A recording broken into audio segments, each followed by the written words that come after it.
welcome to Pod and Long. I am your host, Ryan. It is great to have you with us. I'm here with my co-hosts, Megastar Mark and Drew. What's up, everybody? Hey, kids. Hey, how's everybody doing? And guys, we're rocking out with a new sponsorship today. According to Ryan, I can see it right behind him.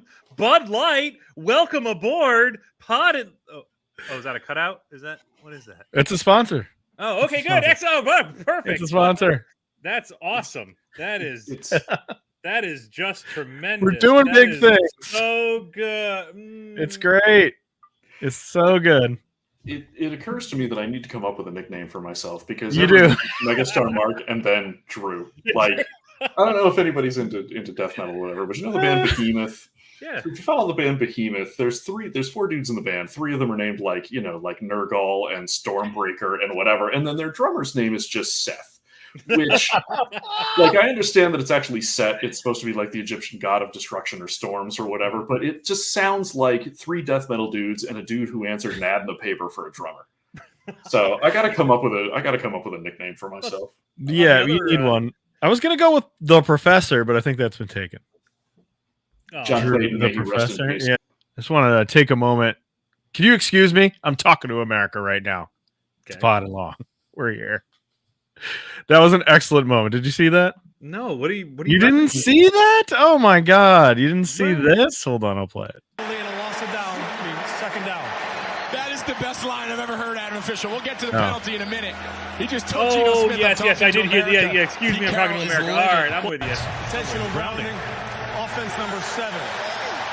It's a 10-yard penalty. I'm talking to America here. Excuse me. It's a 10-yard penalty. Talking to America here. Excuse me. Love that. Okay, it's week 2 of the NFL. I'm going to start. We have some questions to answer, I guess. I'm going to start with this. We've got our categories. We've got USFL and XFL are merging. We've got Strike The news. Spiral. We've got Sad Boy Boat. We've got a lot of things coming up. But first, I want to answer some questions with these categories. First category. Best team in the NFL? The Cowboys. Put a hurting on the New York Jets. 70-10 in the last 2 weeks for the fighting Cowboys against New York teams. 70 points to 10 points. The Jets did not look like they had solved their quarterback problem. Let's just put it that way. Are the Cowboys the best team in the NFL right now in week 2? I mean, they're up there. I think they have the highest point differential by like a substantial margin. But yeah, I mean, they're definitely in. I would put them top 5 for sure. I do think the Niners are a better squad, but they're definitely up there. Okay. Yeah, I'm trying to think if there's anybody. There's nobody who stands out to me as like definitively better than the Cowboys, but the Cowboys also don't strike me as definitively better than everybody else. Mm-hmm.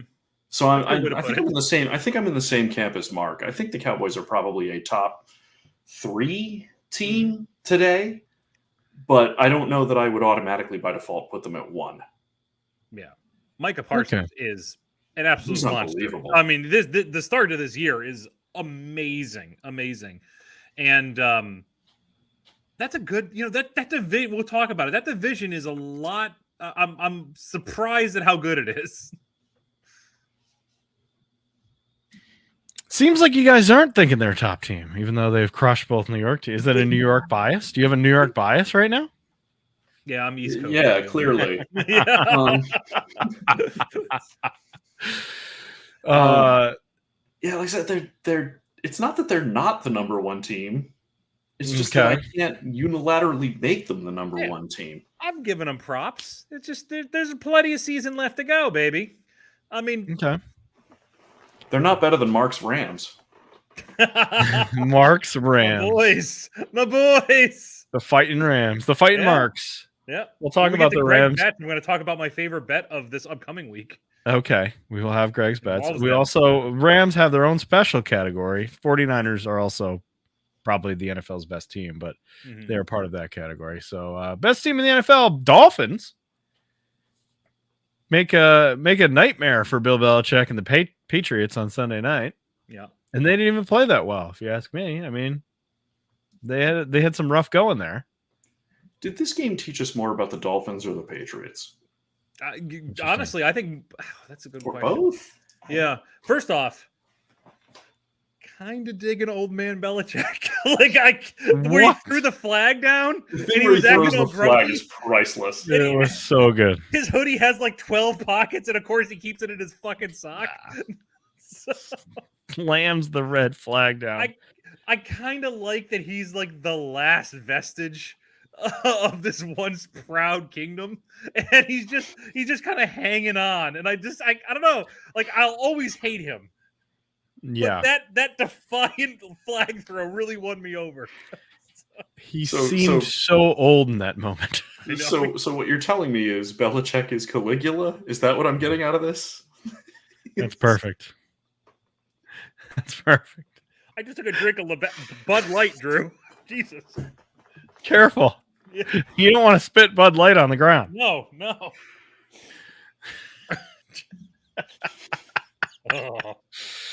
Ah, Invite him to any dinner parties. just the just the disgruntled Yeah. the throwdown after pulling it out of the sock. Like those two things together. It'd be one thing. It'd be one funny moment if he had just slammed it down. But the Mhm. pulling of the sock really made it special. There are two memorable moments involving socks in the NFL, and the other one involves Terrell Owens, who is like the exact antithesis of Bill Yes. Belichick. Yes. So I appreciate that we've seen both polarities of this. Dolphins look great. I mean, they did. I mean, they Played better won a game. defense and ran the ball. So Yep, they did play much better defense, which was hopeful. Not that much better, but still better than the week before. You still allowed Mac Jones to cut you up. That's a little concerning. So, true. But I mean, Mac Jones had like 2 good passes. Let's be honest. Yeah, Let's look at right. that. If we're going to talk about it from the opposite side, Patriots Tell you what I was- offense still doesn't look right. Yeah. I'll tell you what I was surprised by, though. Belichick, I thought, was going to blitz the hell out of Tua, and they really didn't. He kind of held off. A little surprised at that. I thought that was going to be a very Belichick thing to try to go for the jugular, literally. So, but didn't see it. Yeah. Tua had threw a really bad pass too on that one deep shot he took. Hmm. They only threw like one deep pass and it did not look good and it got picked off. Yeah. But Mike McDaniel has Belichick's number and it's kind of funny to me. By the way, He does. the Mike McDaniel run the ball the next 5 plays looking into the camera, that's like Yeah. Mike McDaniel's starting to win me over. Yeah. I'm not where you guys are with Mike McDaniel, but Oh he's my starting God. to win me over. I like when he was leaving the field at halftime, saw the camera and ran away. He I thought tried to that was- beat the cameraman in a race. Yeah. That was funny. His interview was bizarre too. It was just like He's a Yeah. weird guy. just everything he says is weird. I'm also obsessed with I don't know if you know the stand-up comedian Dan Soder. Apparently he's childhood best friends with McDaniel and is now become like the McDaniel storyteller. Every podcast he goes on, they ask him about McDaniel and their childhood together. And the one story that just took it over the edge for me is he said that they were in 7th grade together and they lived in Colorado and Mike McDaniel was a ball boy. I think that's how he got hooked up with Shanahan. Yeah. He was a ball boy for the Broncos. And they would play Madden against each other. And McDaniel would play as whatever team Deion Sanders was on at the time. I forget. Probably the Cowboys. And he would intercept this comedian and run it back and just stare at him, not look at the screen, just stare at him and go, prime time, prime time. The entire interception run. You see, as we're talking about confessional podcasts, this is a question mostly for Mark. Do you think this comedian or McDaniel has ever referred to one or the other as a beaver tooth motherfucker? And is this going to come back? Like, these are the stories I want to hear. I feel like the comedian would refer to him as a beaver tooth As a motherfucker. beaver tooth motherfucker, Yeah, yeah. right. Oh my God. God damn.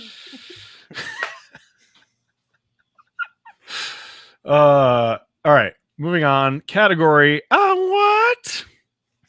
The Titans beat the Chargers. What happened here? All right. The I made Titans. a promise to somebody who's listening Okay. that I Thank wouldn't you. rip the Chargers too bad this week. Oh, right. And I'm yes. not going to rip the Chargers because I feel like the Chargers themselves are playing competent football.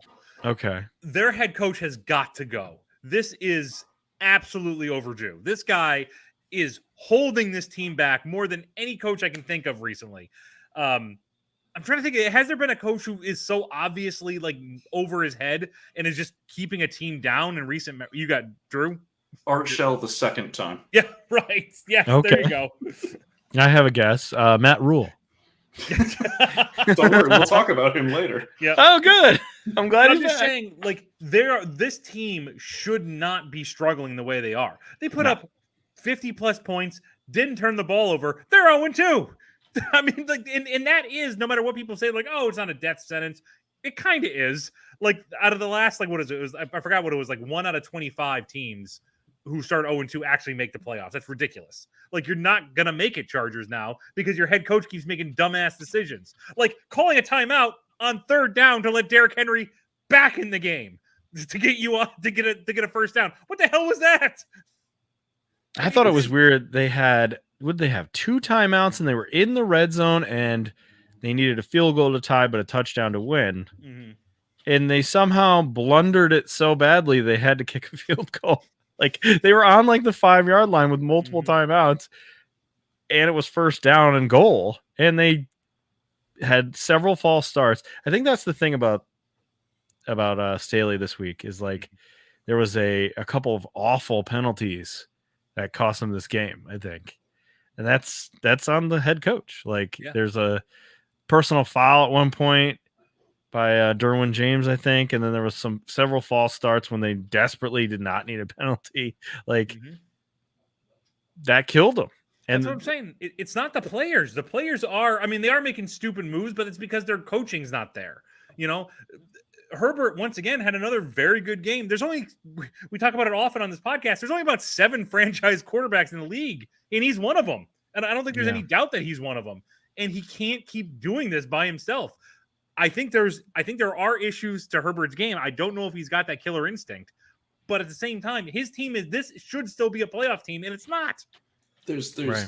I'm of 2 minds with the Chargers, which is one like so to tell a story. The last season the Raiders were culturally relevant was that year that they went whatever it was 11-5 or 12-4 with Carr at the helm, and then he breaks his leg in the last game of the year, and they lose to Houston in the wild card game.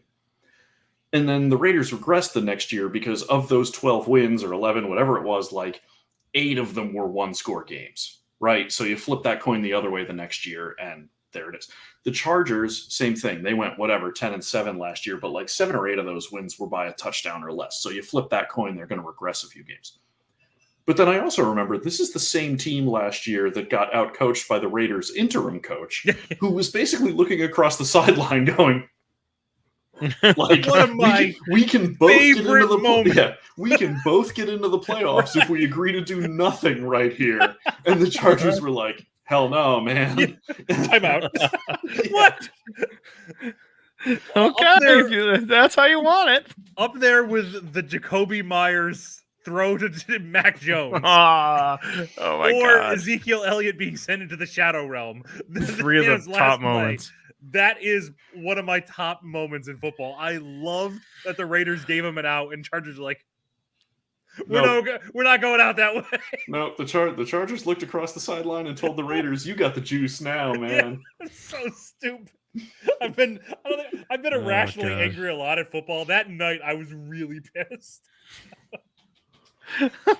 Oh God. Well, Killer Greg. They got to fire this guy. Yeah, they got to fire him. Yeah.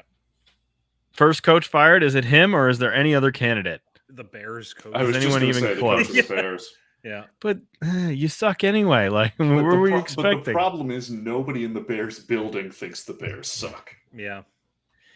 Yeah, we were making a joke that nobody in the Bears building can figure out who Matt Eberflus even is because he's the most generic-looking human that's an NFL coach, and nobody can find him. He's just hiding in closets on Monday morning after the games. I was telling this to Ryan before we went on the air, and it was a mind-boggling stat.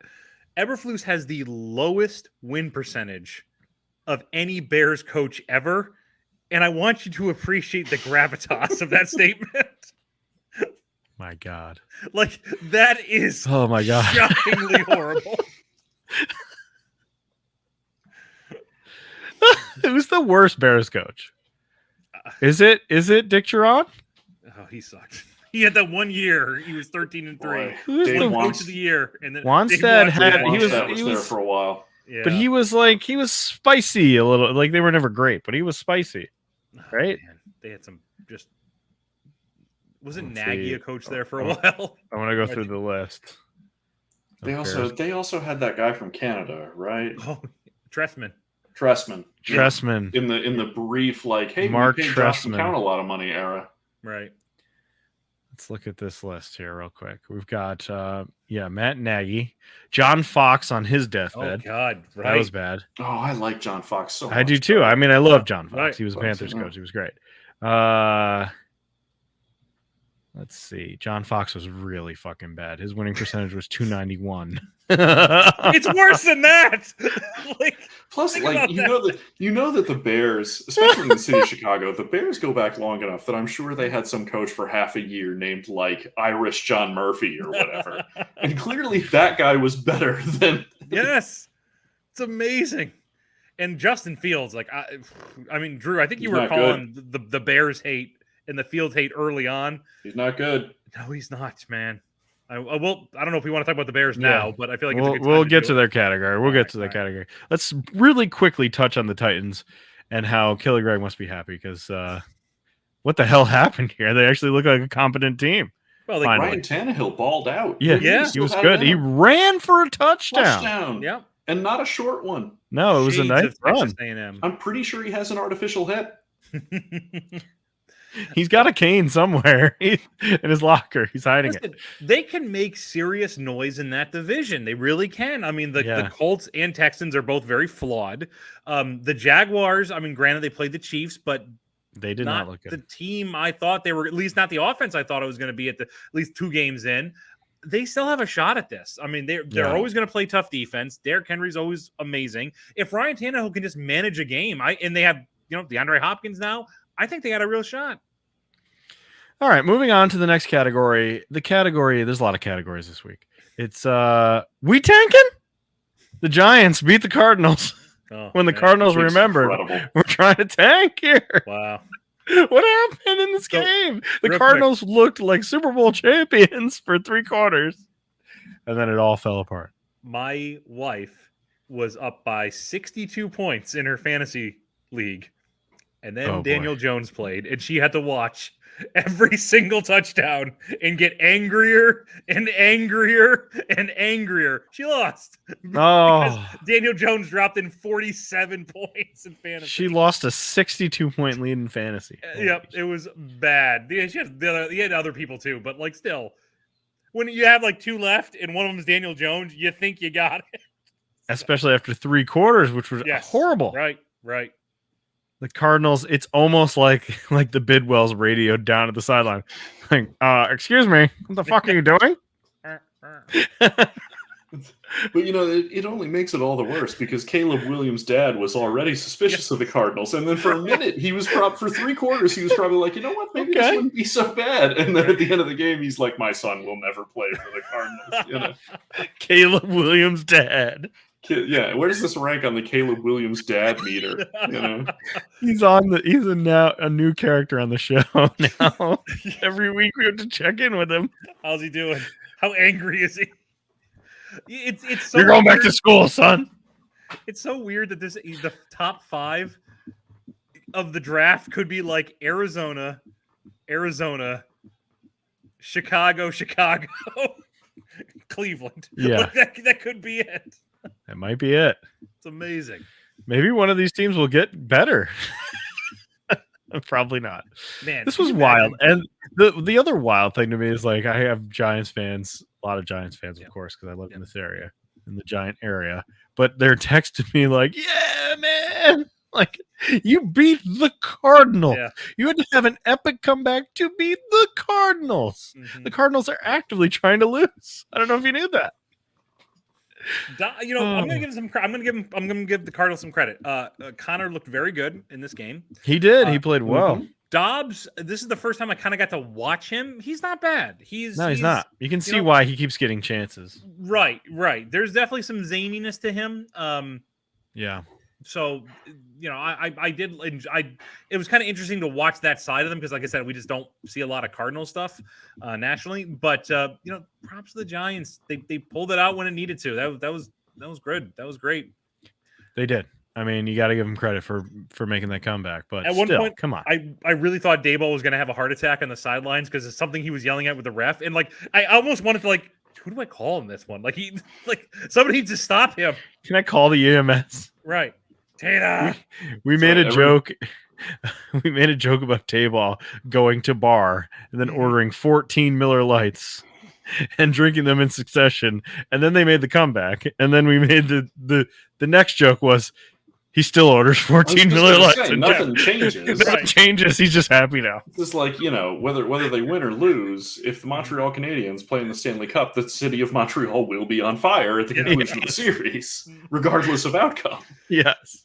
I've always said too, like, you know, the nice thing is he's watching his weight. He's doing Miller Light, not Miller, just Miller exactly. Light. You got to be conscious of yourself. You know, he's over 40. Well, see, I was going to say, like, now, you know, after the comeback, a free round of drinks for everybody at bar. But then I realized that's him probably buying like one additional drink because there's nobody else at bar. Yeah, that's it. Yeah, Tina, just him and Tina.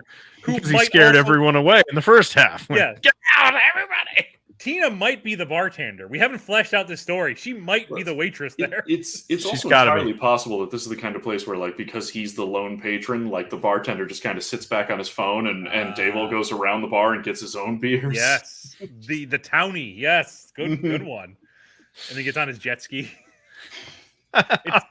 It's in the bar. Very just sitting over by the dartboard. Yeah. It's docked right outside. Right. He's ready to go. I was looking at my mind when he gets on it. He's like, the water's up to his knees. He just butts away. Oh God, Daboll. Well, good for you. Good for you, Giants. You got to win here when you shouldn't have.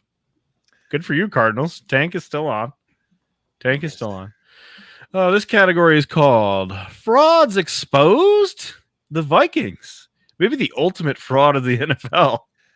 Lose to the Eagles on Thursday Night Football. To touch on what Drew said when he was discussing the Raiders, mean, one-score games. Talk about 1-point games for the Vikings last year.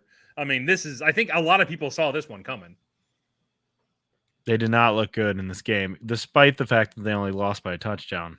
Still did not look competent at all. No. The most entertaining part of this game, of course, was the dust-up between Brown and Hurts on the sideline that the coach says he wasn't paying attention to, even though he was the one who broke it up.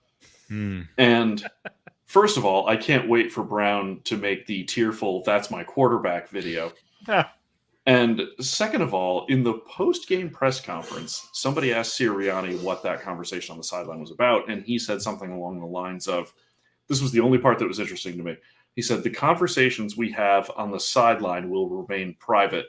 The conversations we have in the locker room will also remain private. And I was like, bro, nobody asked you about the conversation in the locker room. Right. Nobody brought that up except you. So you've what now happened? outed yourself. Right. So, like, what happened afterwards that we didn't know about that now we kind of do? Oh, spicy. I kind of like that coach because there was a story that came out about his last season when they got the bye, and he really wanted his assistant coaches to have beers in his backyard, like high school football style. Like, you win a game and you have some beers in the backyard and talk about the game. So he did that during his bye week. He was very excited about that. Like, okay, that fits. I like it. Fun. Yeah, but this team, Eagles are 2-0, the most flawed of a 2-0 team, I think. They do not look right. Yeah. I mean, they're fighting in the locker room. That's not good. Yep. Got to reserve judgment, though, because like I said, it's so early on, and they did not, out of all the teams that, a lot of teams didn't play a lot in the preseason. I don't think the Eagles played anybody. No. So working it out. It'll be interesting to see what happens when they play a Niners or a Cowboys and see how that affects them. I also appreciated the coaching here where they were like, we are a mess. Let's just run it down their goddamn throats. Right. And right. they can't stop. They won't be able to. It's the Vikings. They can't stop us. We'll just run it every play. Who cares? And I that think the worked. Vikings are severely lacking. I think they are underestimated how much losing Dalvin Cook meant. Yes. Because like just on the They have field no and off the running game. field, yeah, like he was such a leader for them, and then they just so like flippantly got rid of him, you know. Yeah, and Madison didn't play well in this game, but man, the racist stuff that he was getting, like that was ugly too. Like he Whoa. was getting. You didn't hear about that? No, I Alexander didn't hear Madison, about this. he fumbled, which is a funny fantasy story, which I'll say in a second. But yeah, he fumbled on like his first carry, and people were saying racist shit to him online and stuff. Fuck those people. And like he's like, I'm just a guy, like I'm a normal human Yeah. being. Like I had a bad day at work. That's not fair. But so that sucks. But I spent the whole day thinking about Alexander Madison on that Thursday, going, do I play this guy in this really bad matchup or do I not? Mhm. I came to the decision I'll probably bench him, but I never did. I forgot. And I got home late that night. I was working late and I got home and I turned the game on and the very first thing I saw was him fumble. The very first thing. And I was like, well, God damn it. I deserve that. I deserve that. But yeah, the Vikings look terrible. I mean, Yeah. other than Justin Kirk- Jefferson, they look bad. Kirk looked okay for Kirk. I guess, but I he mean- always looks good in garbage time. Oh, it's his money He time. looks great. Remember the cousin zone from last Yes, year? right? Once he Yes. gets to Oh, the that's cousin right. I zone, forgot about the cousin zone, right? When you're down by it's- 3 touchdowns, when you're down by 2 or 3 touchdowns, Right. who cares? He it's looks cousin's great. time. It's Yep. cousin zone time, and that's what he did. He got him back within a score, but okay. Mhm. Vikings fraud exposed. Commanders take out the Broncos. Sean Payton fraud exposed here. Oh. Wow. One of the games Another maybe like first that half happened. looks awesome, second half terrible. I loved this. Also, Commanders, I'm on. They're scrappy. I like the Commanders. I like Sam Howell.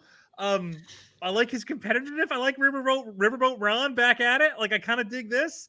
That defensive line, that front seven, so It's scary. They're good. healthy. They're Holy dangerous. Shit, really, really good. They deserve to win this game.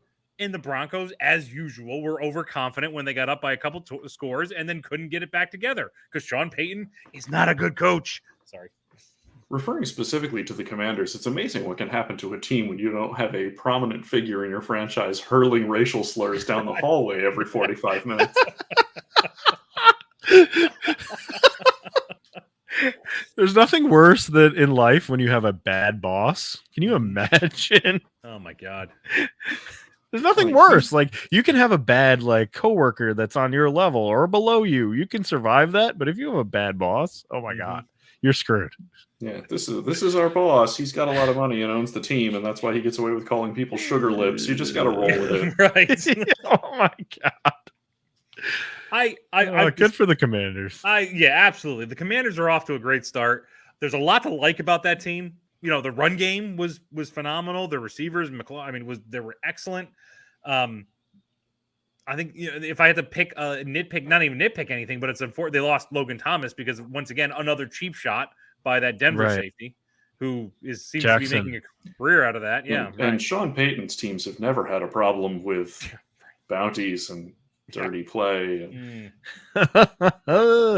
Just the way the Broncos lost too. Didn't they score to they needed a 2-point conversion to win it and they didn't make the You gotta- 2-point conversion? Correct. and then failed in the 2-point conversion. Yes. That's What a worse way than- to lose. Yeah. What a way to lose, Broncos. sorry. You found a new way. Sean Payton, like the whole offseason where he went off on Nathaniel Hackett of all people, and then everything he said and did was like, I'm smarter than everybody in the room. And I love the fact that they started 0-2. I love hating this team. Like The fact that him kicking a dead animal of Hackett. Yeah, right. Like, of course he's Yeah, don't make fun of Hackett. But you're making fun of him. Everybody else can do that. He pretty much was our unofficial mascot of season 1. Yeah. So I mean, like I don't like anybody. It's like you can't pick on, nobody can pick on your Right. little brother other than you. Yes. So it's like Only that. we can make fun of Yes, Hackett. Right. It's okay, Hackett. Here's your Etch-a-Sketch. Draw us up a play.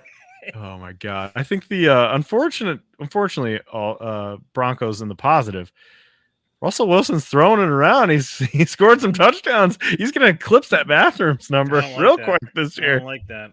I don't What's he like up that to, at like, all. He's up to 4? 6 or 7, I think, isn't he? Wow. Maybe Well, did he buy 5. another property? Did he buy another Oh. property in the interim? Oh, Like, is the total we need to check aggregate in. of bathrooms gone up? Right. Maybe. Good point. Maybe. All right, this category is these guys. The Falcons moved to 2-0. What a weird game. Lots Good of for like them. there. Yeah. Lots of like Bijan. Oh my God. He's great. fantastic. He is Their so defense good. is good. Bijan's Yes. good. Desmond Ritter. Oh boy. Better than he was in week 1. Yes. He Sure. Definitely had more than 24 yards on his 8 completions. He had Drake London one. showed up finally. So that That's was right. nice. Yep. Kyle Pitts is still missing in action. Yep. There was one series in the red zone. I can't remember exactly where it fell, but he threw maybe the 5 worst passes I've ever seen in my life in a red zone. And I think he was only bailed out by a penalty and then got one where I forget who the player was. I think he was a former Raider. Jumped like Dwight Clark style, had to get it at the back of the end zone to score. But the previous 4 or 5 passes were hideous.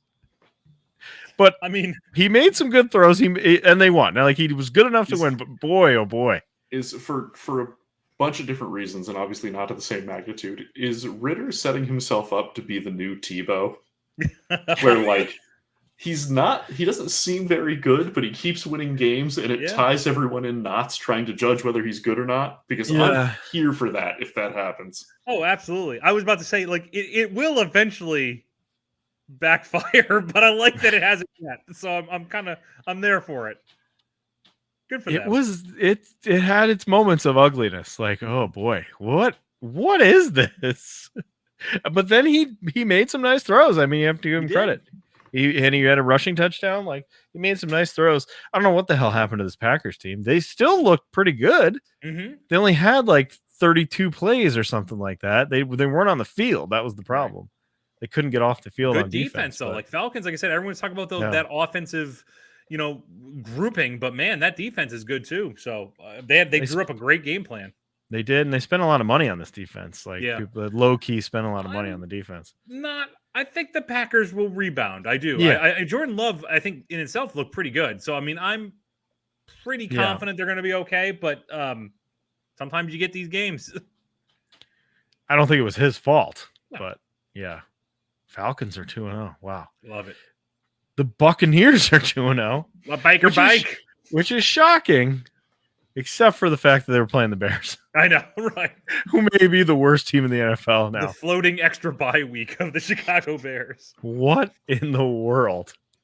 My opinion of the Bears notwithstanding, to me the takeaway in this game was the further anecdotal evidence on Mike Evans' Hall of Fame resume. Because he has officially now been a top wide receiver in the league with the likes of course, Tom Brady, but also Baker Mayfield and Jameis Winston. So He was awesome in this game. There are games where he looks hideous, like last week where he drops that red zone score, and then this week he just unstoppable. Yeah. and oh, by the way, add Johnny Manziel to that list. Oh my god! This guy has spent most of his life with awful quarterbacks and made them look really good. Any grouping that involves famous Jameis and Johnny Manziel. Oh my god! Oh my god! Yeah, the Bucks are 2-0. God, How about he's that? caught touchdown passes from multiple number 1 overall picks. Yeah, right. Yep. Yes. God. Which one says something for his longevity, and 2 says something about those number 1 Yeah, overall right. Yeah, picks. kind of rough. Yeah, a little bit of a rough number 1 pick sitch. Yeah, but the Bears. There's There's the interception on the goal line was maybe the worst play of the last 2 weeks Well, I've the seen. nice thing is the Bucks got to see it 3 times in a row because the Bears ran the same play 3 times in a row. What the hell were they thinking? Nobody will expect it the third time. Yeah, right. They'll never guess this. Like no coach at any level of football that I'm familiar with, I think, has ever done this. I'm sure it's happened, but like you go for the fake punt or whatever, and some holding penalty gets it called back, I would go for the fake punt again. No one expects you to run it twice. True. Oh my God. All right. Next category is Mark versus Drew. Where are you? That way. The Bills and the Raiders. They had a game. Now, before you get into your specific teams, this is how it played out for me on NFL Red Zone. Jimmy Garoppolo comes down the field. He looks good. Throws a nice touchdown pass. Raiders are up 7-0. Don't see anything for a long time.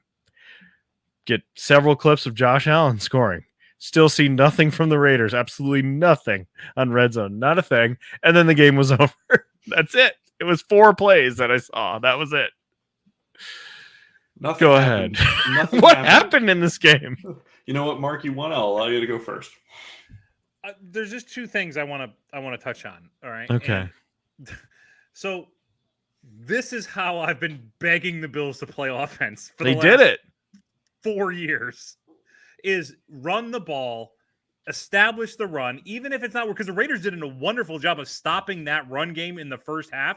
They really clamped down on it, but the Bills kept at it, and against Dorsey's better judgment, I'm sure somebody had to zap him with a cattle prod every time he called that 80-yard bomb, because they just stuck to the run, and eventually it wore him down, and Allen was able to go over the middle with a lot of short intermediate routes.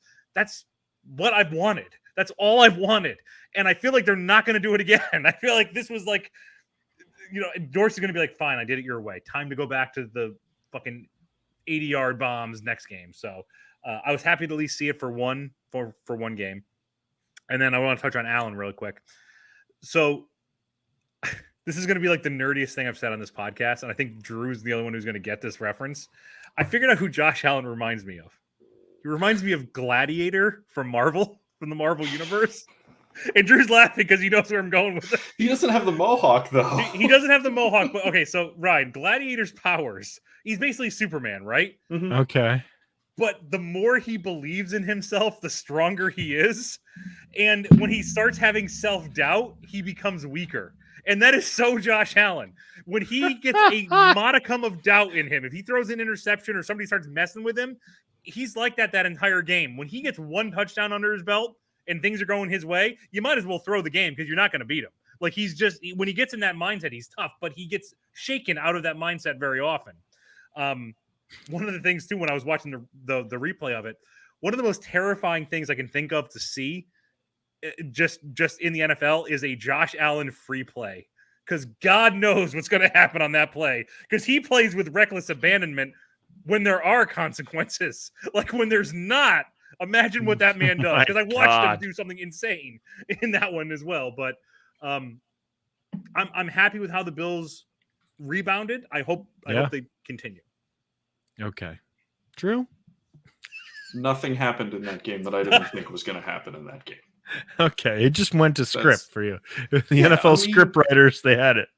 Yes, and like I have, obviously Mark, and I have a few Bills fan friends at work, and they were all like, "Oh, but the Bills look so shitty against the Jets, and it's all going to come to a head." And I was like, "Don't underestimate how bad the Raiders truly are." And I was like, I told everybody, I told Mark, I told everybody, I was like, "You will win by 3 touchdowns," and it turned out to be 4. Even I underestimated how bad the Raiders really are. But, again, if there's one statistic worth tracking for me, for the Raiders, it's turnovers forced. And for the second consecutive week, that number was 0. And you're not going to win a lot of games that way, especially if you cough it up a couple of times. They're not good. This is why I advocated don't sign Josh Jacobs to a long-term contract. Now, I grant the Raiders O-line is not very good, but stat I saw today, since the NFL merger, Josh Jacobs is the only running back to be held to negative yards in a game. Sorry, let me clarify that. The only returning rushing champion to be held to negative yards in a game. Oh, Like, they're not a good team. It's fine. Call it what it is. Like I said, I am a Raiders fan, and going into that game, aside from Max Crosby and Wilson, who they just drafted number 7th overall, I'm not sure I can name another starter on their defense. And I watched that whole game, and I'm still not sure I can name another starter on their defense. Like, And Divine Diablo keeps Okay. popping up because he can make some good. Like, he is an excellent tackler, but the problem is he only makes tackles after he's been beaten by a running back. Like, he's assigned to, like, the tight end or running back in the flat or whatever, and like that dude catches the ball and gets by him, and then he chases him down and tackles him. So there's some admirable ability there, but like they're not a good team. They're just not. I was impressed by that guy's name. I thought that was one of the coolest. That's one of the coolest names I've ever heard. He's got to be good just based on his name. Who was that safety you always said was marginally better because when he got beat, you would see him in the frame? Who was that? Yeah, Stuart Schweigert was better than Derek Gibson because at least when Stuart Schweigert got beat, he was still in the camera frame of the picture. Derek Gibson was somewhere having a hot dog or whatever. I would say, Mark, at least my owner wasn't accused of racist comments this week. But also how dare you, sir? But also with Mark Davis, that could come at any time. So Mark, I feel like if he did it, it would be by accident. Mark Davis. What? The man still thinks the Prince Valiant haircut is like in vogue. So I thought he shaved it. I thought he finally shaved it. Mark Davis is one of those guys who's going to get caught making racist comments using a word that he didn't know was a racist comment. Like that's how it's going to unfold for Mark Davis. It'll be an accident. He'd be using a slur, but it hasn't been used in like 230 years. Yes, exactly this. Like, yeah. There's just the Raiders aren't good. Man. Nothing happened in that game that I didn't think was going to happen. They played the Steelers next in Las Vegas. Mm-hmm. And I feel like that's an interesting game for them to, because I feel like I think that's a win for them. I do. Because the Steelers, they could be baby hands. Yeah. No, because here's the important number for that game looking ahead. Given the Raiders offensive line, TJ Watt under over 3.5 sacks. Yeah. Let's do it. Let's all make a prediction right now. But Max Crosby against their equally bad offensive line. Yeah. But he's the only guy on that defense you got to worry about. Yeah. You send a running back or a tight end at him as a supplemental blocker. And I love Max, but like he's not Reggie White. He can be neutralized because there's no one else on that defense you have to be concerned about. Okay. Well, we talked about the Steelers. This category is fugly. The Browns and the Steelers. The Browns from Jump Street just had an awful night. Good. Was it the first play from scrimmage that was a pick six? Yep. By 13 Deshaun? seconds in. Yeah. Deshaun throws a pick six to start the game. Nick Chubb's leg was obliterated. Oh, yeah. That was horrible. By a dirty hit, I think. I'll say a dirty hit by Fitzpatrick jumping in the pile at the end of the play. I was watching the Panthers game when that happened, and I switched over. So I don't want to watch the hit. I don't want to see it. Did he lead with his head? I didn't see any of that. Like, what happened? He was charging, and then Fitzpatrick came from behind and hit him low. Okay. Yeah. So that's a nasty injury. His knee is wrecked, basically. Yeah. And it's surgically repaired. Second time his knee is wrecked. Right. Oh, it was the same. Same one as Georgia. Yeah. So that's not good either. But it was ugly. It was. Really ugly. I read a description of it, and it reminded me of Napoleon McCallum. True. Yeah. I thought of that too. Yeah. And I seem to have a weird, I don't know if you want to call it luck, providence with these kind of things where, like, I was watching that game and I looked down for 15 seconds and I looked up and it was over. And it's the same. So I didn't see it other than to hear Troy Aikman say, we're not going to show that again. Right. And it was the same thing that happened, if you remember, the Kevin Ware injury at the Louisville basketball game in the NCAA tournament. Yes. Same thing. Yes. I was watching that game. I looked down to grab my sandwich. I looked up and it was over. So I don't know what it is. I've missed some of the really bad ones. The McCallum one I saw and then saw again and again. Yeah, right. Because they kept replaying it. Because this was before the era of injury sensitivity. The worst, and now I'm on a tangent, the worst replay sequence like that I can remember is it was an Ole Miss game. It may have even been the Egg Bowl. Laquan Treadwell, if you remember him. Oh, yeah. Goes... And this is well after it's been established that the replays, particularly Grizzly networks, are not going to show the replay. Laquan Treadwell dives for the pylon in the fourth quarter for what would be the game-tying touchdown. And like, it's one of those plays where it's not clear, like, did the ball hit the pylon and he had control and then hit the ground and the ball goes out or whatever. So it goes to replay and they replay it a million times. Treadwell breaks his leg on the same play, but you can't like not show the replay because the outcome of the game hinges on the replay. So they show like 47 angles of like the ball, like hitting the pylon. And then like, you see Treadwell roll over, and then you see his leg kind of separately roll over, and they can't not show it. And that was the worst one in my memory. But there's been some bad ones. Yeah, was it Willis McGahee that they showed over and over and over again when he like that one crashed into the bench that one time? Well, yeah, I mean, the McGahee injury, I thought it was like a helmet to his knee, and it just kind of looked like that one didn't look his that knee bad. hyperextends. Yeah, right. It's gross. They showed that a lot, but that was also wasn't that a national championship game? That was yes, it was against Ohio State. Yeah, so that was a big game. So the Ware injury is the one that I always think of with his bone popping out. Like to get back to brighter things, I'd like to think that somewhere Jamar Chase was like sipping a beer, like "fuck you, elves." Yeah, he's just with that sign in the Bengals locker. I'm like. Yeah, that's it. I feel bad because Chubb was like the only likable player on the Browns. I know. So I love Chubb. Yeah, Chubb is great.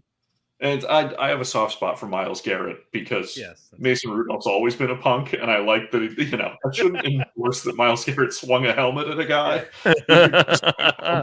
Mason Rudolph is usually the target. So. What I think was the most impressive out of this, I mean, the Steelers always, when Tomlin's there, you're always going to have a very solid defense, right? But like the Browns have, in an era where offensive line talent is so minimal, they have 3 what I would consider all pros on that offensive line, and they look like garbage. They were getting shoved back. I mean, they did not. They either collectively all had shit games, or the Steelers had a wonderful defensive game plan. Yeah, I mean, they were missing their one guy. One of the guys was injured, but. Yeah, baby hands. All I needed to do was throw that one pass to George Pickens. Nice pass. Hell of a one pass looked good. The rest of the night was awful. Yeah, that was a slog. He just looks. It just makes me angry when I see him warm up with the gloves on. Like he's got the flowing hair and he's got the headphones and he's got his little gloves. Oh my God, baby hands. You have to get those specially made, extra small, in a smaller size from the children's department. I don't even hate Kenny Pickett, but I like making fun of his small hands. So, but he had a much better night than I did because the ballad of the 2023 Carolina Panthers is we can't do anything right. The Saints beat us. The offense is so bad. The Panthers' offense is awful. The one thing that they could do last year was run the ball. They can't do it. Now they can't do it.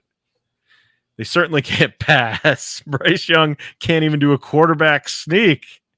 He had to be pulled during quarterback sneaks for Andy Dalton to do them. Did you see that? That's not good optics, right there. That's a thing. He's too small to be a QB to be the quarterback on the field. The QB sneak. He has to be pulled. He fumbled in the red zone.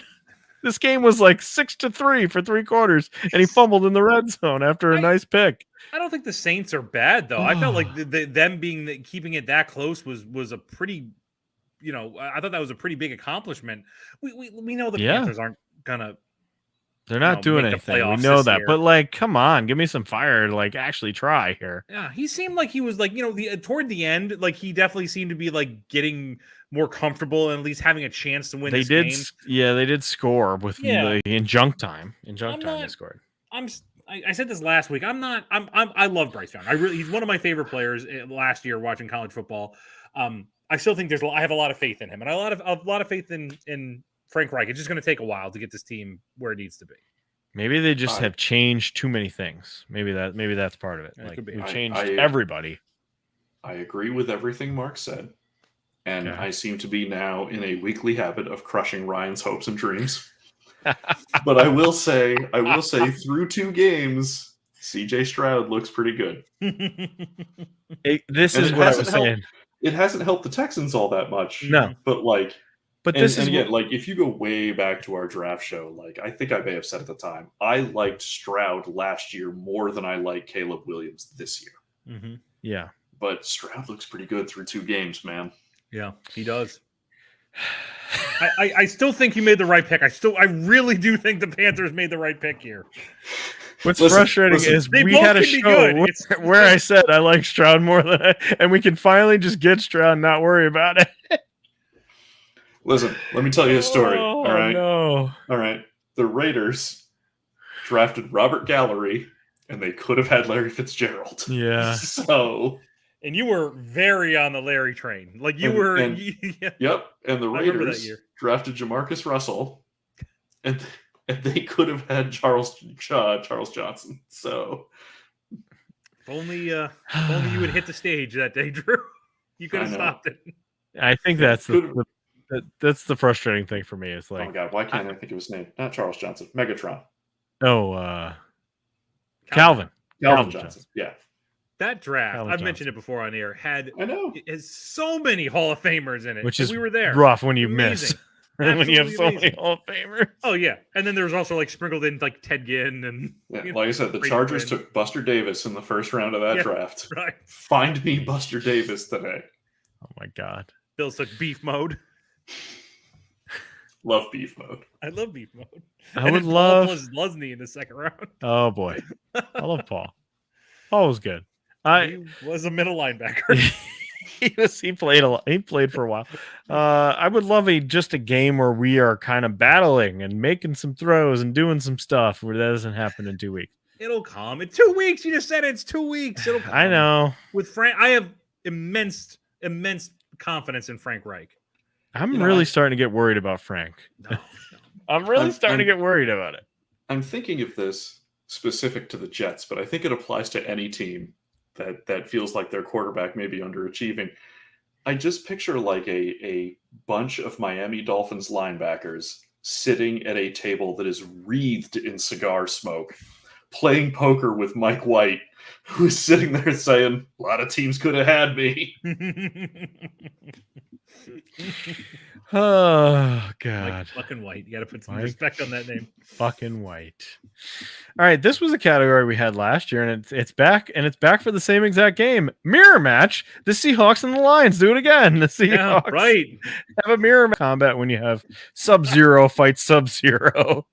Want a And slightly they're lighter blue. slightly lighter. That's what this was again. And it was really Yes. fun. Shout out to Jared Goff. I mean, he threw a pick and he wasn't great in this game, but he threw almost 400 pass attempts without throwing a pick.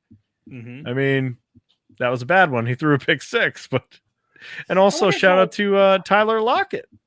That Yeah. guy just all he does is make plays. Old man Lockett still kicking and Still out kicking there doing around. it. I wonder how Jared Goff's career is gonna how am I gonna look back on Jared Goff? Is gonna be I feel like it's like a Matt Schaub like feeling. That's You a know? good name. Yeah. Right. Matt Schwab. Like definitely not embarrassing, but like, not an elite player by any means, but he's hung around like Matt did. So fuck Pete Carroll. I'm gonna get that out of the way. That Naturally. Naturally. in the clip that I played earlier in the show, the I'm talking to America here. Pete Carroll was losing his mind on the sideline, flipping out, running around, but they got the win. They The did. Lions should have won this game. I mean, come on. Yeah, no, they Every should've. opportunity to win this game, but they didn't do it. It was Yep. another exciting one, though. So, Yeah. here's one. What is wrong with you, Bengals? They get just dominated by the Ravens. Well, we know what's wrong with them. We know what's wrong with Yeah, that. is it Yeah, turtle there's no calf? great victory. Yeah. Somebody get that guy a set of icy hot. My What- God. What bothers me is they should have shut him down week 1 and said, you know what, for 4 games you're not going to play. They're still going to have to do that now, except they're 0-2. Like, I mean, you could have at least gotten some of this out of the way. You probably still would have lost, but it would have been. Now you have to wait even longer before you get like a healthy Joe Burrow. It was just short-sighted. Who's their backup? I looked it up and it's embarrassing. I got to look it up again. Hold on. It's embarrassing. Yeah, Dave That's Klingler. not good. Dave Klingler. Achilles Smith. He's back. Jake Browning. Ooh. Oh, Washington. Yeah. And that's Oof. it, by the way. There is no third. They might want to get one. There will be no encore. You can have Andy Dalton. He's good at QB snakes. You can Yeah. have him back. It is weird to see like him like I saw him just like on the sidelines in that Panthers game, just looking very excited. Like he just wanted to get in there again. So Yeah. Listen, he re-aggravated the knee, you know, and that's that type of shit doesn't get better. He's got to be shut down for a little bit if they want to have any chance of this. Now, the good news is they did start 0-2 last year, and they were Yeah, fine. So it didn't matter then. Yep. The other thing that made me think in this game is like some of these teams, like the Eagles, they ran. The Bills, they did that.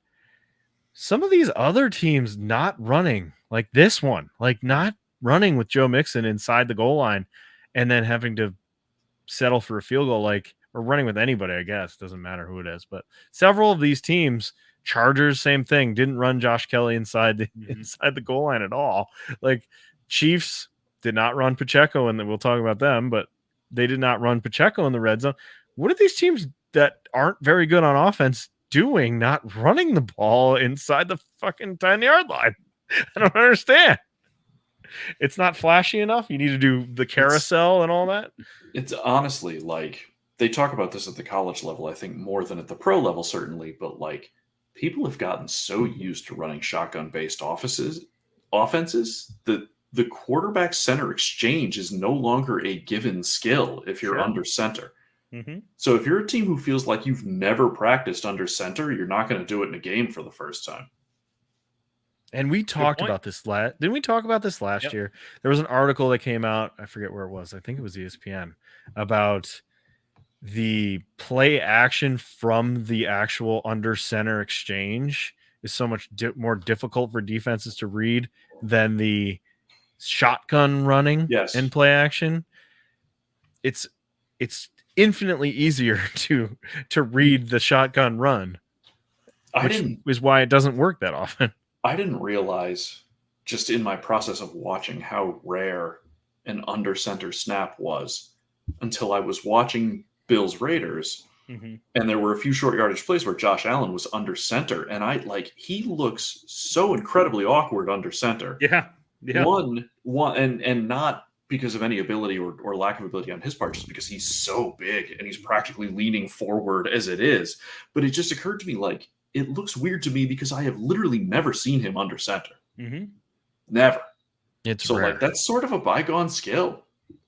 Yeah. Definitely is. Yeah. Yeah, for sure. Ravens look good. Lamar looked good. For sure. He looked real good. Get right game. The Chiefs beat the Jaguars. Chiefs didn't look great. This was easily winnable for the Jaguars almost the entire day, and they could not figure it out. So Chiefs get right. Kelsey was there. He certainly helped. Mm-hmm. Chris Jones looked real good for having Yes, not he did. practiced. Right. He looked like a monster again.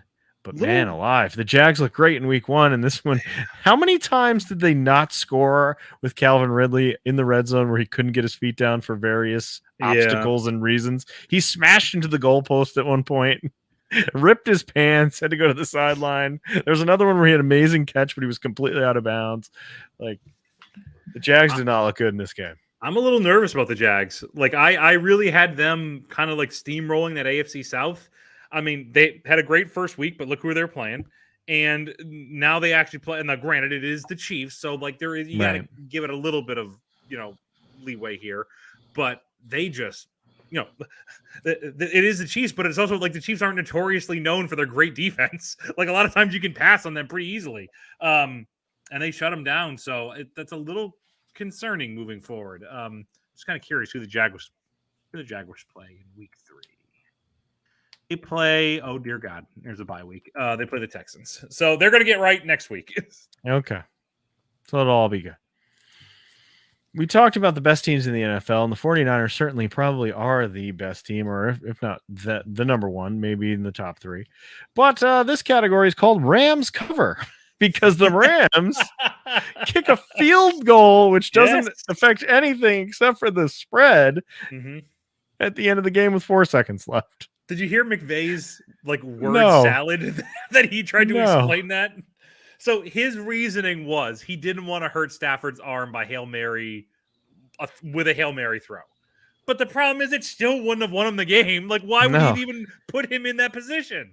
So, very weird. I'm sure the NFL is sweating this one out. Sean McVay is going to be cornered I know. in Los Angeles by a group of people. And all I'm Like saying Calvin is- Ridley. Yeah. Calvin. No, Calvin's excited about it. So You even got the though they cover. lost, I'm just saying. Rams still look good. Rams played Yeah. them tough. Rams played Who's them your new tough. favorite player in the NFL? That's not a Uh, Bill? Okay, What- so Can you say his name? I'm going to say it the way it should be said because I did look it up. So I think it's Puka and Yes. then Nakoa, I think Correct. is how. Okay, there we go. Yes, Puka Nacua. Puka Nakua. There you go. Puka My new favorite Nakua, player. your new favorite player. I do just love- because He had, just he because broke of his the name. I love the He's- name. I love the name.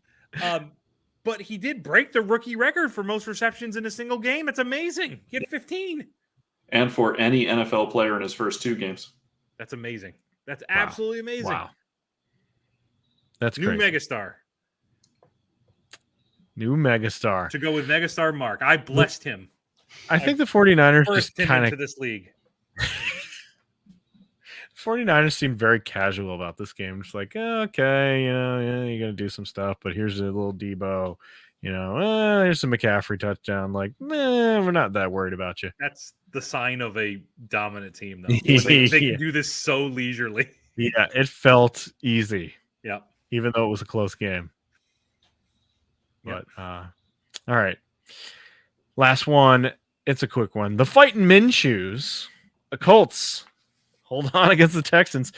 Anthony Richardson was off to a real nice start, then got a concussion. Then Gardner Minshew had to come in and just kind of hold the fort down against the pretty much hapless Texans.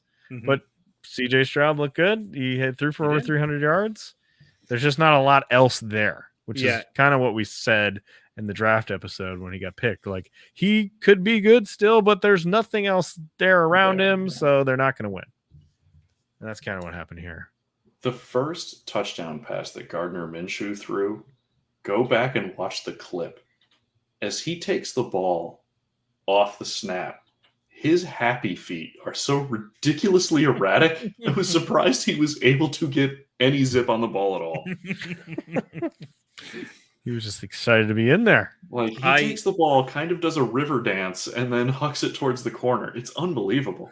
I feel like if there's a spiritual successor to Jay Cutler, it's Gardner Minshew. It's like the happier version of Smoking Jay, Right, though. He's just right. too happy. Yeah, he's very pleased with himself, but there's still a nice level of apathy there, which I appreciate. Stroud, honestly, probably would have won Player of the Week had he actually won. Won But that they'll never game, give it to yeah. him if you lose. But Yeah. put up great numbers. I do think both things can be true. I think both Bryce Young and CJ Stroud will be very good players in the NFL. They got to build around him. It's not going to be this year. Yeah, So. right. We said that before. Yeah. I still think he's good. He might be Yeah. better than my quarterback. Oh boy! All right, that's this week's games, and now it's time for segments. But the first one, we're gonna go to a real quick piece of news. Mark, you brought this up. The XFL and the USFL are merging. Ooh. Does that mean you have to pick new teams? I know. I don't know. Now we all know that Drew is a Battlehawks fan. Till Tri you- Nation.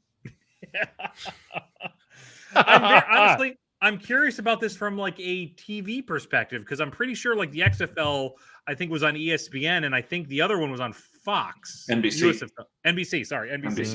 NBC. So like I'm curious how that works with a merger. I assume you have TV deals that you have to somewhat honor. redo them. Yeah, Yeah. probably redo them. I mean, honestly, the easiest way here is for them to treat it like AFC, NFC. Yeah, You know, right. and right. NBC would maintain the Yeah. rights to the home Oh. games of the old USFL teams, and the Disney networks would maintain the home rights to the old XFL teams.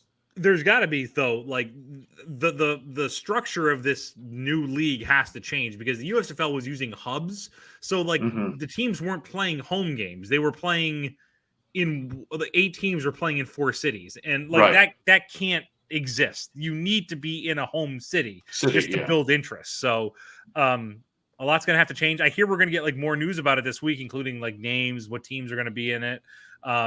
So it's worth watching, and I think it's good for the sport. I never liked the idea of 2 developmental leagues or 2 spring leagues.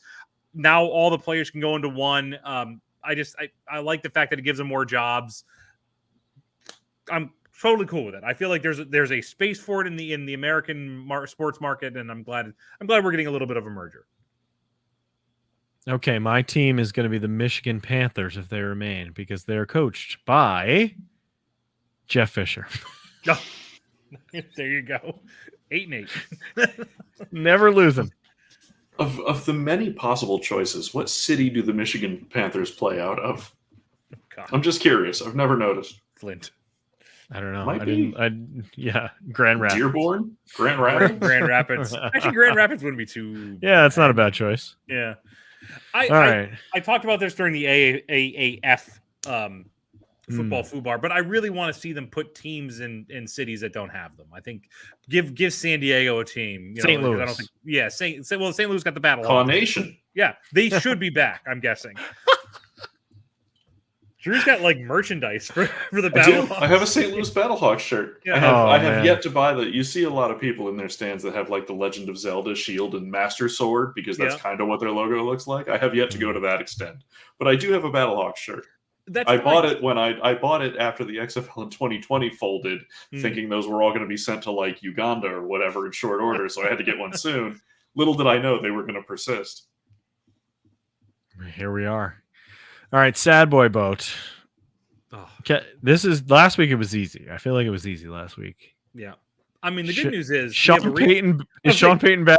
We have a repeat Yes, performer. has It's to be. definitely Sean Payton at the He has to captaincy be, again. right? Yeah, absolutely. Sean Payton is back Yes. on the sad boy boat. He never left. He's still there. He might be the new captain. Yeah, right. Who else? Chargers coach Brandon Staley. See a sad boy? Because the press conference where they asked him about, yeah, and he flipped out. you think the Jaguars' loss is still affecting you, and he got all upset. Maybe he belongs on there. Yeah, I'll put him on sad boy. That's fine. Chubb. I mean, there's that more. I mean, like it's sad, that's but wrong. That's like too sad. That's yeah, too it's sad. Too Mark. sad. Okay. Justin Fields, Yeah, any bear? Yes, there you Yeah, go. do we have a All right, bear? That's 3. All right, That's that's 3. the ghost of Sid Luckman. Oh man. What about Zach Wilson? He was a frequenter last year.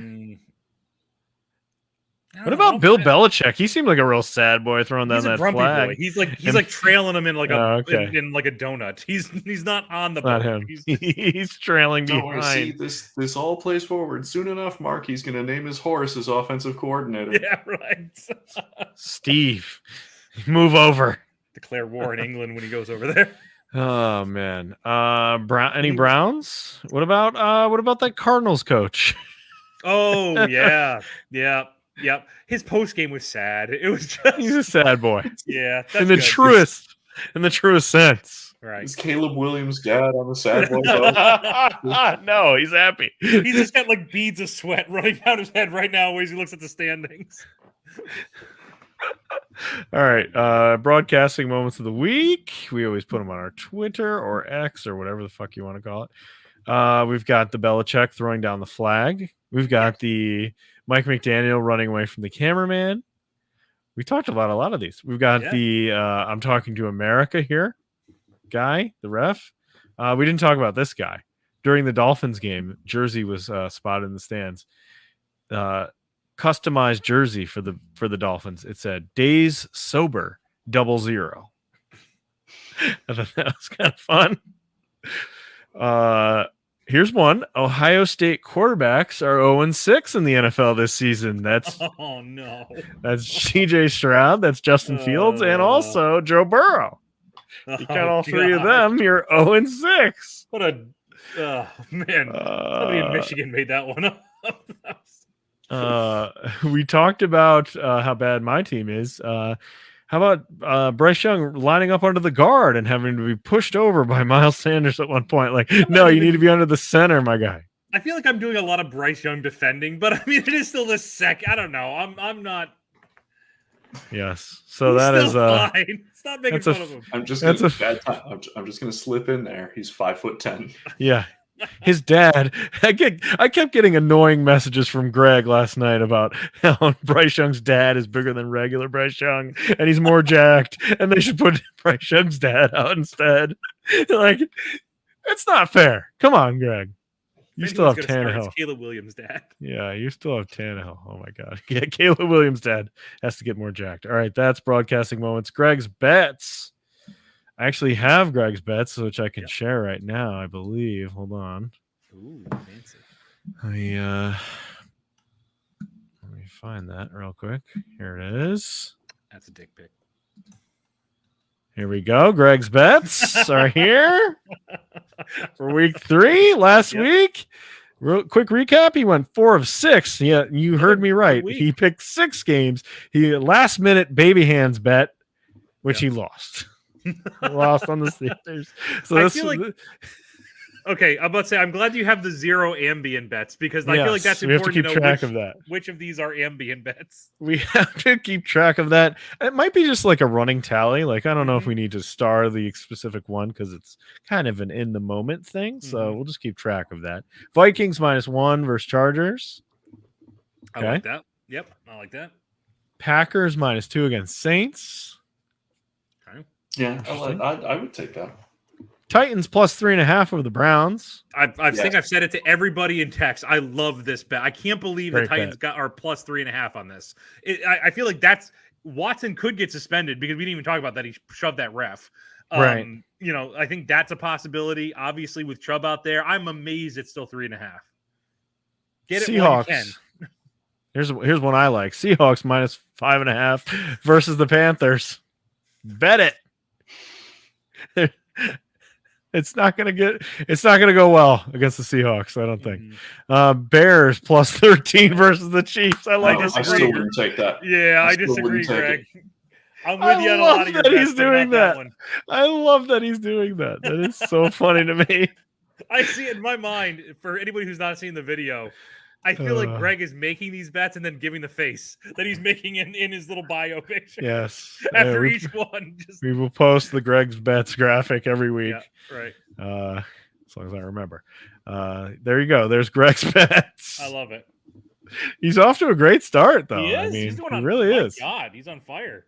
He's on fire. All right, it's time for the Stripe Spiral, where we talk about college Yes. football, Drew. Oh boy! So we'll start the week, and I promise this segment will be shorter this week. We'll start the week with our weekly check-in on Nebraska. Yes. Yay! Thank you. Nebraska wins. Okay. They beat Northern Illinois. Okay. So a bad day for the MAC. Here's your silver lining, though, Ryan. Not much of a win because Northern Illinois lost their cupcake game to Southern Illinois. So that gives you an idea of the kind of opponent that we're talking about. But Nebraska now 1-2 on the season. All right. Texas A&M goes down and beats UL Monroe, notable because this means Jimbo Fisher staves off Charlie Weiss dead money for another week. And because if you've looked, UL Monroe, the Warhawks, they've taken like an old Wade Flaherty San Jose Sharks approach to helmets. Their helmet now looks like it's eating their face. It's kind of a cool look. It looks like the front of a painted like old P40. It's not a bad look. Go take a look at it if you get a chance. Syracuse now 3-0 with a win over Purdue. Okay, Mizzou, I like it. Mizzou beats Kansas State, who's one of those teams who's good, but you're never sure how good. They lose to Mizzou, who's not very good, on a last-second field goal. In possibly the most spurrier game of the week, Florida takes down Tennessee, which means which bowl is Tennessee going to, Mark? Citrus Bowl. Thank you, because you can't spell Citrus Bowl without UT. I feel bad for Indiana State because they are not a FBS team. Right. They were the cupcake game for Indiana 2 weeks ago and got thoroughly drubbed. And then last week were the cupcake game for Ball State and got thoroughly drubbed. Ooh.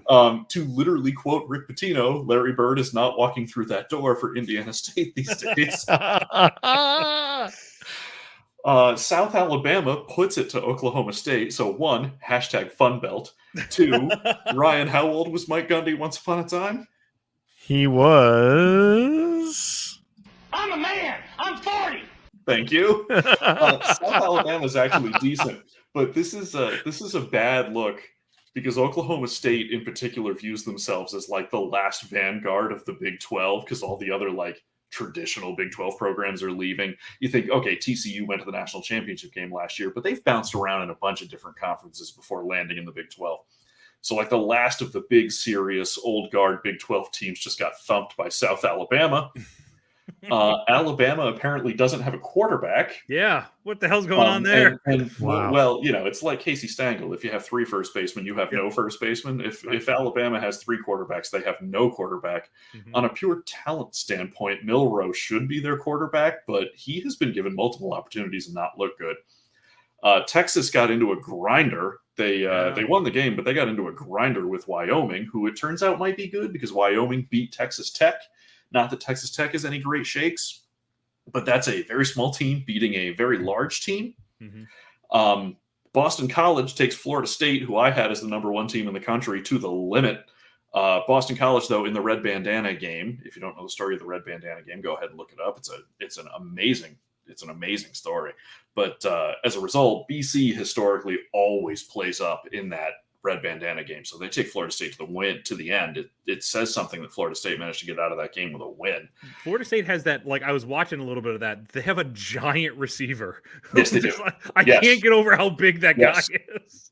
He reminds me of, I'm not going to remember the kid's name, but back in the early aughts, Purdue had a wide receiver who was literally 6'8". Yeah. And like, not that this kid is that big, but he reminds me of that. I think when I saw it, I think he said he was 6'6", and he ran a pretty decent 40. So, I mean, just on talent alone, that dude's got to be considered a first rounder. I mean, you just don't get that in the NFL. No, because it's like Keyshawn Johnson, right? Coming out of college, like nobody thought Keyshawn Johnson was going to beat anybody on a 9 route, but as soon as you were in the red zone, you just threw it to the corner and he'd outjump somebody. Yep, same thing. And then the Colorado game. Anybody watch the Colorado game? I did. Yep. Yes. Unbelievable. Against my better judgment, I stayed up all the way through double overtime and watched the end. Wow. And there were. I texted Mark about this. There were a million things in that game that made me angry.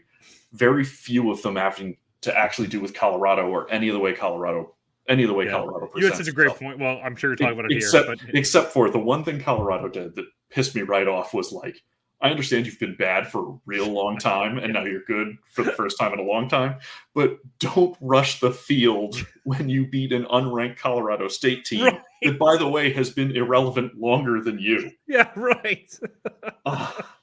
Like that's anyway. Woo. There's a million things that made me aggravated in this game. Colorado State with 170 yards in penalties, including 9 personal fouls, which starts to feel a little bit intentional. Mm-hmm. Probably not the ones late where they get called for a face mask or whatever, but there's some of those late hits, including the crappy hit on Travis Hunter.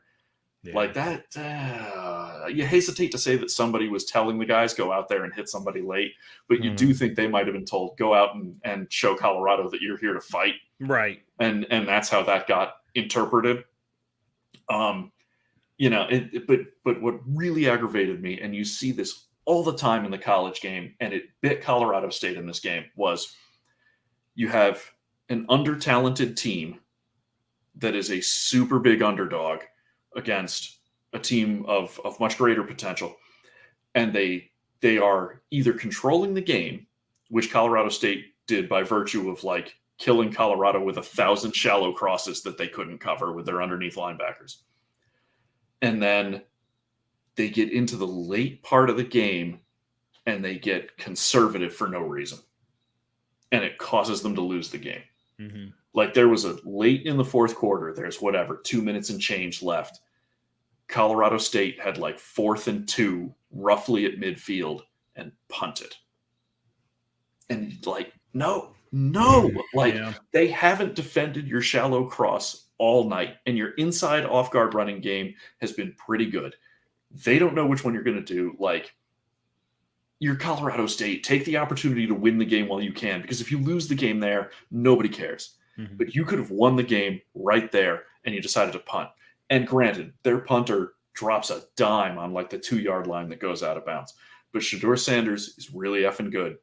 Yeah. And then Colorado State gets back on defense. And what do? What every under-talented team does, and you see this even in the pros, they go into a soft shell zone, and immediately give up a 98-yard touchdown drive to tie the game. Never mind, there's a 2-point conversion out of that. I understand all that. But, like, it drives me bonkers when a team that has controlled the game or at least remained competitive in the game doing one thing all night then immediately stops doing it because they're afraid they're going to lose the game if they make the wrong decision. You are going to lose that game by not making that decision. Yep. And, you know, in the end, so that drove me just bonkers. And then in the second overtime, Colorado State scores. In the first overtime, Colorado State scores, has the opportunity to go for 2 in the win, and kicks the extra point to extend the game to a second overtime. Again, go for 2 in the win. Yeah, at this point, right, against a team that everybody's paying attention to. This is your opportunity. Yeah. And you've got to know, if you're Colorado State, that there's more talent on the other sideline than you have on your sideline. Don't extend the game. Don't give them more opportunities. Win it or lose it right here on your own merit.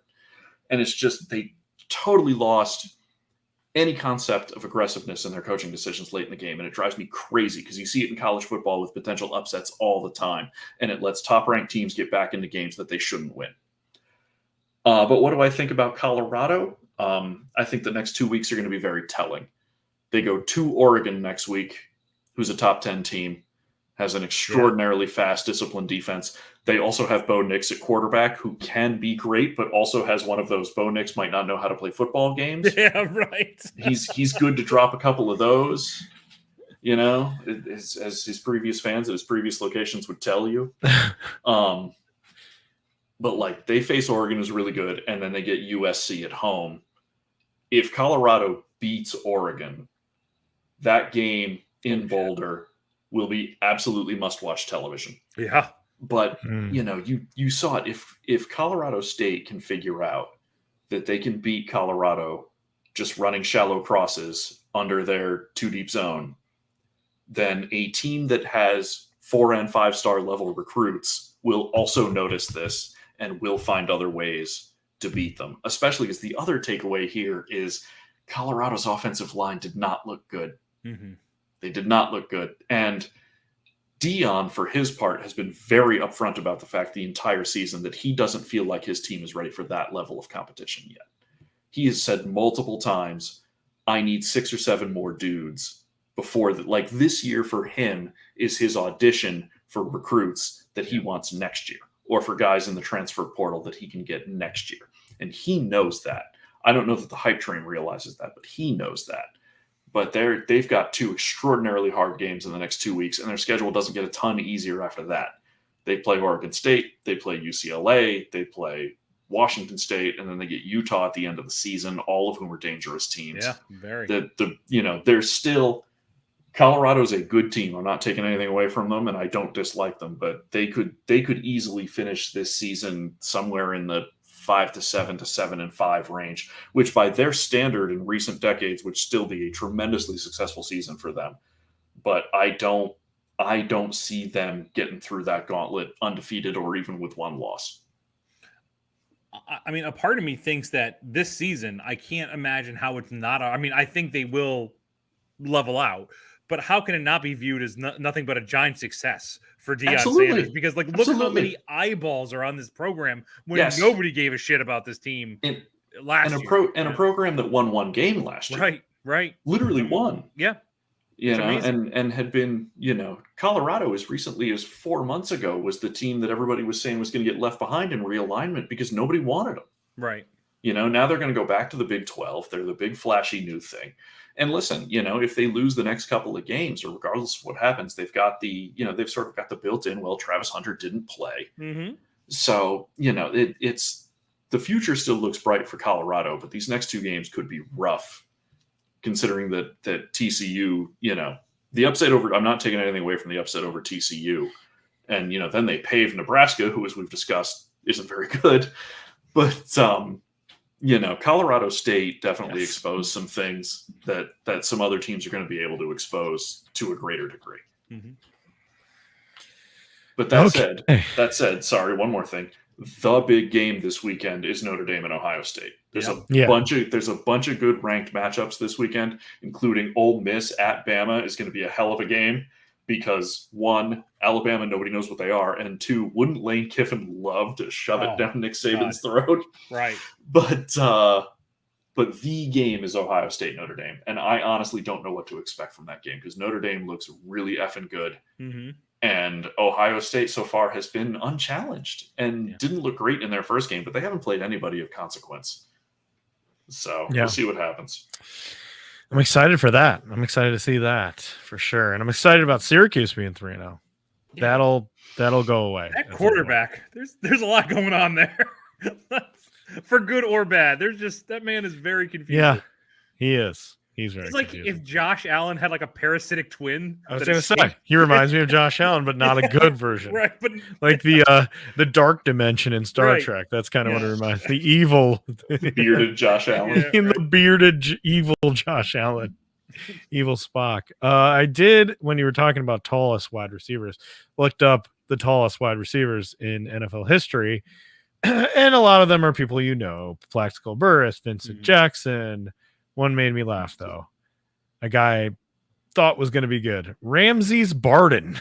Remember that guy? No, Cardinals, right?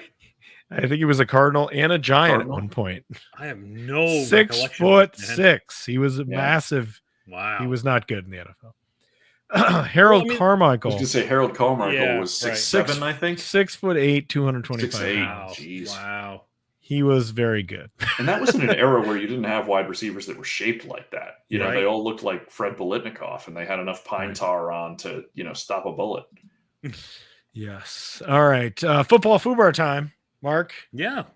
Who you got this week? Well, the funny thing is, he's been brought up in this podcast. Tim Tebow? This edition. So, the Saints have started off pretty well, right? They went 2-0 under the watchful eye of Derek Carr, who's been quietly efficient this entire year. I think, Drew, you were talking about how you liked him in New Orleans, and you felt like I'm a Derek Carr apologist. Yep. So, and he's been doing very well. I wouldn't say he's doing anything like exceedingly well, but he's an excellent game manager. But here's the thing. It's a good thing they have him, because if he goes down, his backup might be a little bit distracted by the bounty of seafood restaurants in New Orleans and studying his playbook. That's right, gentlemen. Open up your Uber apps and protect your crab legs. Today we'll be inducting famous Jameis Winston. That's right. How has he not gotten in until now? What in the world? So, background on Jameis. Growing up in Bessemer, Alabama, I believe I'm pronouncing that right. Hometown of Bo Jackson. Is it really? Mm-hmm. Wow, I had no idea. Considered, much like Bo, considered an elite athlete in both football and baseball. So he was regarded as the top overall quarterback prospect in the 2020 or 2012 high school football class, and was heavily recruited by everybody. Winston eventually committed to FSU, and shortly thereafter was actually drafted by the Texas Rangers in the 15th round of the Major League Baseball draft. And the Rangers, I found this little thing. The Rangers offered him a contract, but they said it's a standing offer. So you go play football. You see if you like that better. This contract will always be there for you. And I thought that was kind of different. I don't remember a lot of teams negotiating like that. Winston never did sign with the Rangers. He eventually, after the freshman year at FSU, decided, football is where he wanted to be. Much like last week's induction of Shockey, Winston's on-field production never questioned. Okay, he helped lead the 2013 FSU Seminoles to an undefeated 13-0 season. He capped it off with a win over Auburn in the BCS National Championship game. Along the way, listen to this. Listen to the awards that he won in 2013. ACC Offensive Player of the Year, ACC Player of the Year, AP Player of the Year, Davey O'Brien Award winner, Manning Award winner, Walter Camp Player of the Year, and of course the Heisman Trophy, which he beat out some pretty big megastars like AJ McCarron and Jordan Lynch. So, also in the championship, college AJ McCarron was a whole different thing. Don't discredit pro AJ McCarron. College AJ McCarron was a baller. I knew that would get you. Also funny, the 2013 game-winning touchdown that he threw went to Kelvin Benjamin, who went to, obviously FSU. And I have no proof of this, but I assume he ate the football afterwards. So anyway, moving on. He was a Panther. Yeah. I lived through that. Did he eat a lot of footballs there? Maybe. Wasn't he the one who had the scouting write-up coming into the draft that said Kelvin Benjamin is fast like dial-up internet? I'm pretty sure he was. Man filled out a uniform. He was a Bill too, wasn't he? He was a Bill. Yes, they traded him, right? And then he was actually Josh Allen's his rookie year, that was the receiver he had to throw to. Jesus, he was Um, wide, yeah, wide was. catch radius. So anyway, Jameis in 2013, the following year, he came back to FSU, and he led to a 12-1 record. His only loss his entire college football career came against Oregon in the semifinal of the college football playoffs. Collected another gaggle of awards that year, but he also started collecting a good amount of problems off the field. You see, gentlemen, Jameis like crab legs. So enough to steal them from a Tallahassee public store. So now why he thought he was a Heisman Trophy winner at this point. It's not like this was done before this. He was a Heisman Trophy winner and decided to steal seafood from a Publix, which he got kicked out of the store, and FSU did their best to sweep it all under the rug. Now, this is something I didn't know. In 2013, Winston had some issues with a local Burger King on campus. So the story is he came in, ordered no food, and instead used ketchup cups to fill soda with, to go to the soda machine and filled like shots of soda with ketchup cups. The person behind the counter says, "Hey man, you can't do that." So he says, "Oh, can I get some water?" She gives him a cup of water and he goes back to the soda fountain. Once again, he has won the Heisman at this point. Oh my God. Just very strange behavior for this man. The police were called because he was making a disturbance after, they told him don't use that, and he caused a disturbance, and police showed up. FSU swept this under the rug. You'll notice a pattern here. He's lucky he didn't see the fish sandwich. That's all I'm going to say there. So now we all know Jameis now. He's dabbling in strange food-related crimes with no victims other than a crustacean or two. This is where this induction takes a turn, unfortunately. I don't want to get dark with it. I'm going to kind of brush over this, but I wanted to paint some of these allegations. So in the same year, a Florida state attorney announced that they were opening a sexual assault investigation in Jameis for an incident that allegedly occurred with a woman from Tallahassee. What followed really is an absolute mess of lawsuits, counter lawsuits, claims of police negligence, claims that FSU simply didn't care about the severity of the claims because they allowed Jameis to keep playing while this investigation was going on. And they have a very public policy of not letting any player who's currently under investigation play. Apparently that didn't apply to Jameis, so did not paint them in the greatest light. So if you're Jameis and there's an ongoing investigation, you probably want to keep a low profile, right? How about getting up on a table in the middle of your student union and screaming, "Fuck her right in the pussy," to somebody who you're having apparently a pretty strong disagreement with. So after that incident, FSU had enough. All right. Even though Jameis was a star player on their team, they decided to hit him with a maximum penalty. That's a lie. They let him play. They suspended him for 1/2 against Clemson and then let him come right on back. So not a good look for them. The case was eventually settled out of court after a very lengthy lawsuit. And once again, another counter lawsuit. FSU settled with the accuser by paying $950,000 and agreed to conduct 5 years of sexual awareness programs. It, however, did not admit liability in the settlement. Okay. Now, FSU came out of this looking pretty bad, but luckily there was an NFL team right down the road that also didn't seem to care about sexual assault accusations because the Buccaneers, who took Jameis number 1 in the 2015 draft, proclaimed a new era of Bucs football. I mean, Jameis had some strange behavior and documented sexual assault allegations, but he said he was sorry, guys. He said he was sorry. That's got to be worth something, right? Boy. And Jameis repaid this confidence by groping an Uber driver in 2016, which the Tampa Bay Buccaneers then attempted to sweep under the rug, but too much light was on it. It eventually came out. The NFL suspended him in the first 3 games of 2018. And since then, he's been kind of quiet, other than that 130 interception on the field performance he had in 2019, where he's been regulated to backup status in New Orleans. So that might be a good thing, though, because the more he's distracted by seafood, the less he's going to get distracted by other things. So Football Fubar welcomes Jameis Winston into its ranks. We talked about this before, but his 30th pick was a pick 6. And that always cracked me up. Mm-hmm. Go back and watch the tape of the Oregon game. Mm-hmm. He has the most amazing turf monster fumble in that game. It's like he's rolling around and some Oregon dudes are chasing him. and like he starts to stumble and goes to throw the ball, and that shit just goes backwards, and like he ends up ass over tea kettle, but nobody touched him. He just sort of loses all bodily control. Go back and look at it. I have to check that out. Yeah. Just go to YouTube and put in like Jameis Winston Oregon fumble. It'll come up. It's a bonkers play. When I was doing this research, I obviously make fun of the crab legs a lot, but I had no idea about going to the Burger King and just getting shots, ketchup cup shots of soda. That happened. What the hell? Oh my god. Oh, Jameis. I also like this. Also makes me laugh. I know he's not a good guy, but it makes me laugh. This offseason when he could have maybe gotten a starting job somewhere else, and he's just like, nah, I'm good. I'll just stay here. I have no interest in doing that. We may have even talked about it. I've long believed that Jameis and the Saints are like that bad couple that break up, but then realize that like nobody else wants to deal with their bullshit, so they end up back together again. Mm-hmm. He's there forever. Yep. Yeah. He's happy there, man. Oh, God. All right. We got game balls. Everybody's going to give out a game ball. You got one for me, Mark? TJ Watt. I mean, all-time leading sack now for the Steelers. I mean, that's amazing, especially considering how great some of the Steelers defenders have been over the years. So props to him. Pretty much in the first two games. I mean, obviously the first game didn't go his way, but he still had 3 sacks or something like that, I think, against the Niners.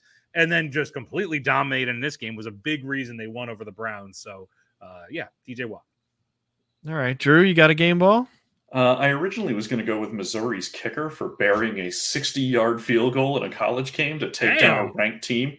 But instead, because I watched most of the Army UTSA game on Friday, again, because I'm a loser, the same reason I watched that UMass New Mexico State game, I am going to give my game ball to Army wide receiver Isaiah Alston, who is a junior and became only, I believe, the 9th or 10th wide receiver in the history of Army football to have 1,000 receiving yards in his career. None of this newfangled passing in Army. I'll give you 20. All right. I'm giving mine to Tyler Lockett. We talked about him earlier. Just, old man Lockett. He's just still out there doing stuff, scoring game-winning touchdowns, waving goodbye to fans. You know, he was hurt. I can't remember if it was that game or the game before. He was injured, came back in. Like, he's just a tough guy who's always making plays, even in year whatever this is now, 10 or 8. I don't know. He seems kind of like nebulous. Like, you could tell me Tyler Lockett's been in the league 6 years. I'm like, that seems about right. Or you could tell me he's been in the league 16 years. I'm like, yeah, that seems about right. And like everybody was like, oh, he's going to be useless with Geno Smith, which obviously Geno proved several people wrong with that. Mm-hmm. But no, he's still good. All right. We're going to do a plug before we get out of here. Got any plugs? We're working on our next TGIF episode. It's not out yet. So stay tuned. We're working on that next week, I believe. So stay tuned for that. Any other plugs? Coming next week on my entirely too often neglected by me music blog. My colleague and I will have probably joint competing reviews of the new Graveyard album. If you've never listened to Graveyard, he and I think they might currently be the best active band in the world. Wow. They're kind of the Swedish version of Led Zeppelin. They have 5 albums to this point that are dynamite. We have the advance of their 6th, which is aptly just called 6. And we will releases on the 26th. We will have our reviews posted early next week. Awesome. Very cool. Got to listen to that. Maybe we need new theme music. We got to reach out to them. Yeah. All right. We're out of here. We'll be back next week for week 3. Keep an eye on Greg's bets. We'll post that on our social media channels so you can follow along with all of Greg's bets. All right. We'll see you next week. Peace out, everybody.